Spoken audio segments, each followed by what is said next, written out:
Hello everybody, welcome to today's episode of Sold! Exclamation point. I know I owe you a K-Bid video. I don't know why I'm not doing it. I'll do what I can to get that up. Alright, I had a pretty nice sales day yesterday. Lots of multiple purchases, which we always like. Let's go into the random stuff and then we'll get into the similar categories. First up is program car. I've shown these a lot. They're steady sellers. Yeah, I don't know if I sell one, but if you get a dozen of them, yeah, get them. 14 for that guy. Next up is Garth Brooks Concert Tee. 13 for that. And last of the non-similar categories is I sold my last two Duelist magazines. These don't sell for a lot of money. They weigh a lot, and so these two got to go priority. I got 15 for them. I'm happy that I don't have them anymore. But they do sell. I don't know. I'd sell them again if they were free, or almost free. Other than that, they don't sell for a high enough amount to really warrant the effort of listing it. Okay, let's get into the good stuff. All right. First up, we got a 5-item print ad sale. These are all the Nike phone number ads. So it's gonna be kind of fun to show. I don't know the names of the shoes off the bat. I'm not a shoe guy, but got that guy. This is this is a Foamposite, I believe.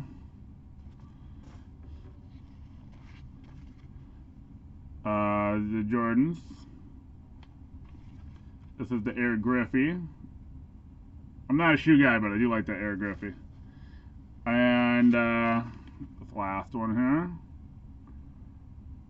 So these 5 print ads sold out of a variation listing. I think I have 15 phone number ads in that one listing. I get steady sales from it. This set of 5 went for $55. So got a good price on that. Alright, so then we sold 2 more posters. We sold the 1968 Tony Oliva poster. These are the ones from Sports Illustrated that are full bleed. They don't have any borders. Not as rare as you might think. Got 23 for that one. I had it up for 30 for a long time, and I would just get low offers, and so I figured out that the market has told me it's not worth what I thought it was worth. I do have a Killabrew that I sold previously. I just got another one in, so I'll list that and see how quick they sell. And then we sold a really cool 2002 Harley Davidson poster. I got this from an estate sale, and I got a bunch of posters from that estate sale, and all the posters was from like mid-90s to early 2000s. And it's a massive poster, 75 inches, I think. Does that sound right? It's 6, 12, 5 feet? Yeah, that might be right. It's a huge poster. It's got like the anthology of all the Harley Davidson models.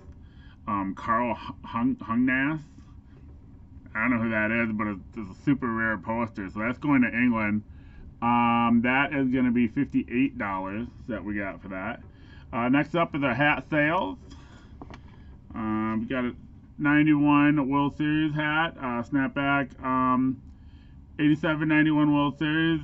Just like most World Series, they make a lot and people bought a lot, so they're not super rare, but it's 30 years old, so people wore them out. Usually bad storage ruins them. Sometimes you can find them in decent condition. That one's actually missing a peg. Noted that in the listing. Still got 27 for it.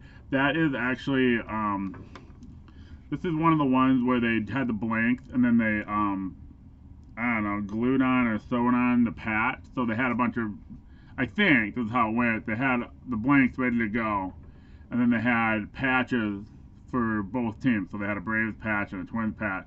And then when Twins won, they just whop, whop, whop, just went crazy. Putting patches. I haven't seen this patch very often. This is actually a pretty rare patch. Apparel, so it's not going to be a major manufacturer, so that's not shocking that I haven't seen it as much as Twins Enterprises or Twins Enterprises is probably the main one. This is Snapback. It's a mesh back, Hartford Whalers. This is called a Lucky Stripe. So little education on what names of hats. So this is just a Lucky Stripe, so stripes in the middle, 2 stripes on the side. These are actually really cool hats, and they're good sellers. Obviously, the Whalers, really drove the price on this, $55. But I get 30 plus a lot for the Lucky Stripes. They don't sell immediately, but they're not super slow sellers either. Next up, and we'll continue our education series on hats. This is a Tampa Lightning hat, number 1 Apparel. Number 1 Apparel also makes these things called first strings, where the enclosure is a string that you pull, like on your the hood of your parka. I actually really like them, and they sell pretty good, but they take forever to sell. These are called ghosts. So what you'll see is you'll see a script, and then you'll see the logo inside the script. So that's the ghost, So a couple things. We learned Lucky Stripe, and we learned number 1 Apparel ghost. And you can use ghost for any time you see that. I've seen some people use it where it's not ghost at all. It's just a script and a logo, but it's, I don't know, you do what you want, but I like to be accurate in what I call things. So $39 for the Lightning, and then we had 2 Dairy Queen hats, one from 2018, one from 2011. Those went for $21 together. Alright, next up is the Pennants, or last up I should say is the Pennant. First one is going to be this really cool Shaq Rattle and Roll. I'm a big fan of caricature pennants. I love caricature pennants. I have ever since I was a little kid. So we got 13 for the Shaq on 2002 Twins. Woo!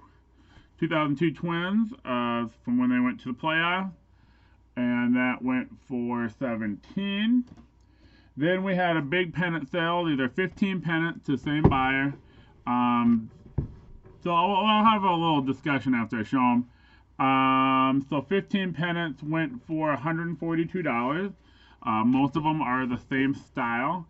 Now, I actually came up with the style name for this in my listing. I try to, anytime I have a lot of stuff, anytime I have a lot of certain type of items, so pennants, I have a lot of pennants. I'm always looking for ways to differentiate those pennants and sort of categorize them. And that's both for me, not so much, but for the customer kind of a lot. Because if they say, hey, I bought this Yankees pennant, do you have any more of that style? I want to be able to say, yeah, go to my store and type in broom. That's what I call them, brooms, because it looks like a broom, right? So, so I just came up with that. I could have called it the, I don't know, it looks like a broom. I don't know what you want from me. That's all I can say. But this way I can say, yeah, go to my store and type in pennant broom, and then all the pennants in this style will show up. Now that's not, the story would be better if this customer contacted me and I said, yeah, go search for broom, and then he bought them all. That's not what happened. Although I wonder if that is what he did. He saw broom, went, oh, okay, and then he noticed maybe I had a couple other ones, and then he just searched for them, and then he was able to find them all. I don't know that happened. Maybe I should send him a message and ask. But that's what I like to do. So I call these broom style pennants. So let's go through it. So 142 for the batch. New York. Pittsburgh Pirates. I love this logo. It's one of my favorites all time. Expos. These are drying up a little bit. Expos has always been a favorite logo, so I don't ever see them being crazy rare, but they're drying up a bit. Detroit Tigers. That's a pretty solid logo too. That would be your 87 ALCS Tiger logo. Chicago Cubs. Orioles. Mascot logo. I'm a big fan of that one. Dodgers. Blue Jays. Red Sox. And all of these have that same wave. These all came in the same collection. They have a wave to them, but there's no actual crease. So, yeah, so they'll flatten out real nice. Giants, Phillies, Brewers, Padres, big fan of this logo. I think a lot of people like that logo. And Oakland, got Oakland Athletics.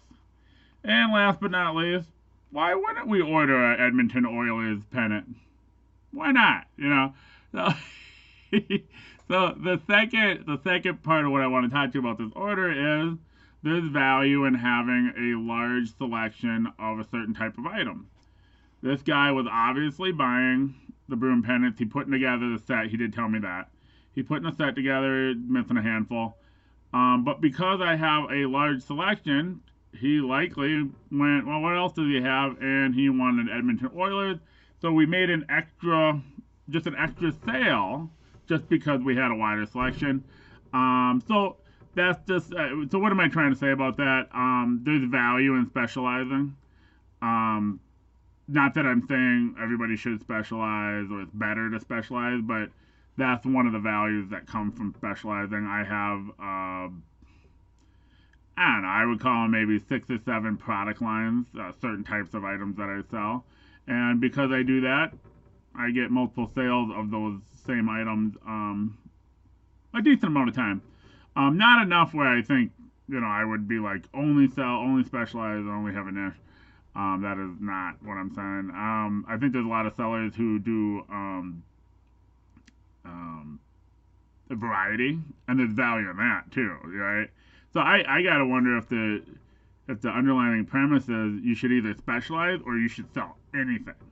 And then people go, so those guys will go, what is he gonna find next? You know, and it could be anything, you know, and that's kind of cool. Or if you specialize, you go, hey, that's the guy you go to for pennants. That's the guy you go for your jerseys, for hats, and there's value in that. Okay, so I owe you the TC bid, or the K bid video. I will do my best. I don't know if that means a week or a year, but I'll do my best to try to get that up. Thanks for watching. Have a great day, guys.